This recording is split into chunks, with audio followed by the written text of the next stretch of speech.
High court के भ्रष्टाचारी जज को बचा लिया नरेंद्र मोदी ने, अमित शाह ने, राहुल गांधी ने, मल्लिकार्जुन खड़गे और इत्यादि ने।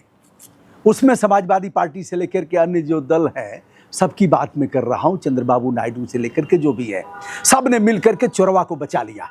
चोरवा का कुछ उखड़ नहीं पाया और चोरवा जज के घर में 15 करोड़ रुपए जले मिले थे स्टोर रूम में।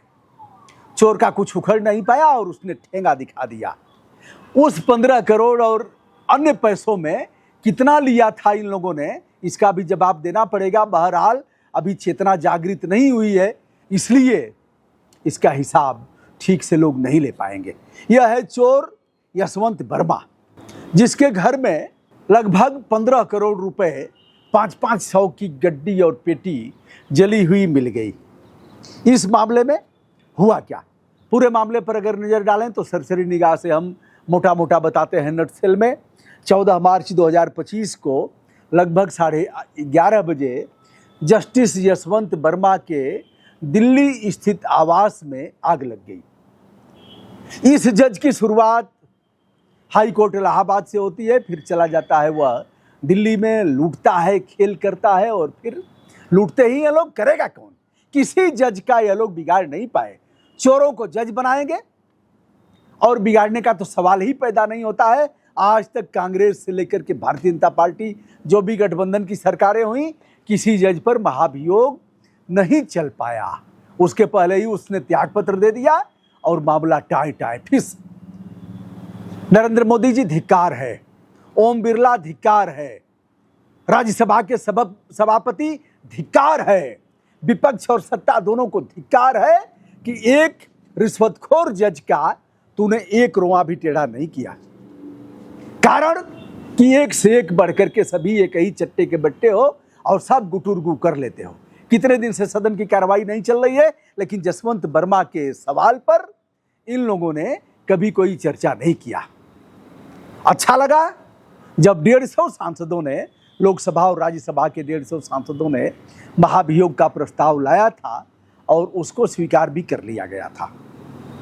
अब यह महाभियोग का प्रस्ताव कब लाया? पहले पूरा मामला 14 मार्च 2025 को आग लगी, फिर फायर ब्रिगेड पहुंचता है, इसकी सूचना दी जाती है कि साहब, किसी ने पूछा 5 लाख 10 लाख का, साहब यह मत पूछिए कि कितना लाख करोड़ में बात करिए ना। ऐसे था। कितना बड़ा घातक पक्ष है कि नोटों की गणना नहीं की गई। सुप्रीम कोर्ट के मुख्य न्यायाधीश महोदय उस समय के जो तत्कालीन थे और वर्तमान में भी, एक बार अपना चेहरा अब देखिएगा, आईना में अपनी शक्ल देख लीजिएगा। प्रधानमंत्री जी एक बार अपनी शक्ल भी देख लीजिएगा आईना में, क्योंकि नोटों की गणना नहीं की गई, नोट सुरक्षित नहीं किए गए और तय नहीं हो पाया कि कितने नोट थे। ये भैया, ये सीबीआई जो नोटवा गिनने वाली मशीनियां लेके जाती है, वो मशीनियां कहाँ थी उस समय? ईडी ले जाती है। 3 दिन से नोट गिने जा रहे हैं। ईडी के लोग नोट गिनते गिनते थक गए, अभी तक गणना पूरी नहीं हो पाई। ए मखनचुआ, वो नोटवा गिनने वाली मशीनियां कहाँ चली गई थी जब यशवंत वर्मा के घर में 15 करोड़ रुपए 500 के नोट जले हुए मिले थे? यशवंत वर्मा से जब पूछा गया तो इन्होंने कहा कोई नकदी नहीं थी, साजिश के तहत हमें फंसाया गया है। यह जवाब भी नहीं दिया ठीक से। अब उसके बाद क्या होता है? दिल्ली हाई कोर्ट ने एक आंतरिक जांच कराया और उस आंतरिक जांच में चीफ जस्टिस DK उपाध्याय ने रिपोर्ट सुप्रीम कोर्ट को भेजा। आगे CJI संजीव खन्ना थे उस समय तत्कालीन, 3 सदस्यीय समिति का गठन किया और केस की जांच रिपोर्ट सार्वजनिक भी कर दिया, क्योंकि बड़ी किरकिरी हो रही थी और यह लगा कि इसे तो करना ही पड़ेगा।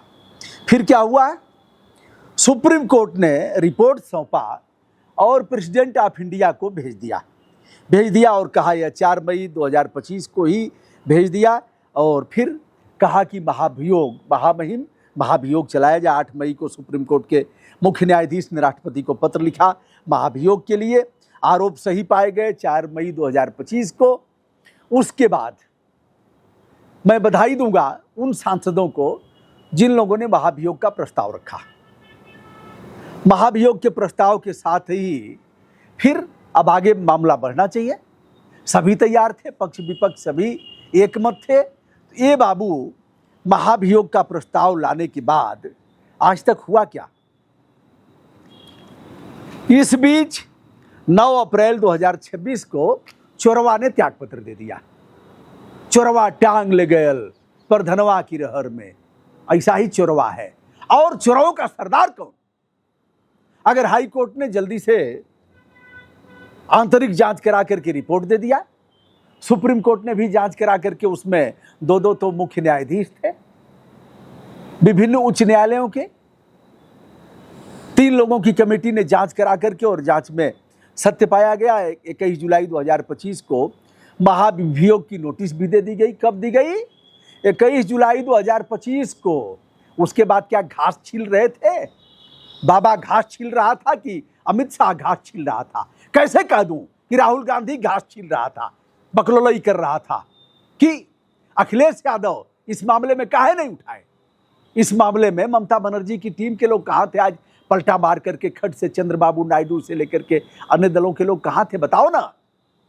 एक ही चट्टे के बट्टे यह लोग, एक ही हमाम से नहाए हुए लोग, भ्रष्टाचार पर पर्दा डालने वाले लोग, किसको कोबड़ छोट कहत अपराधू, किसको छोटा अपराधी कहा जाए, किसको बड़ा अपराधी कहा जाए।